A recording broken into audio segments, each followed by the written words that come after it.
బిడ్డ కదలికలు తక్కువగా ఉంటే బేబీ కండిషన్ సీరియస్గా ఉన్నట్టు.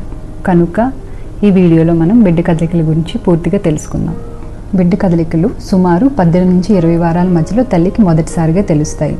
28 వారాలు నిండినప్పటి నుంచి ప్రతిరోజు బిడ్డ కదలికలు గమనించటమే కాకుండా లెక్క పెట్టాలి.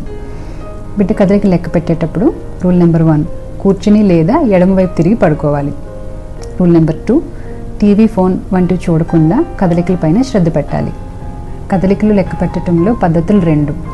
మొదటి పద్ధతి, ప్రతిరోజు 2 గంటల వ్యవధిలో బేబీ 10 సార్లైనా కదలాలి. రెండవ పద్ధతి, ఉదయం గంట, మధ్యాహ్నం గంట, రాత్రి గంట, తిన్న తర్వాత కానీ తినటానికి ముందు కానీ ఎన్నిసార్లు కదులుతుందో లెక్క పెట్టాలి. ప్రతి గంటలో మినిమం 3 సార్లన్నా బేబీ కదలాలి.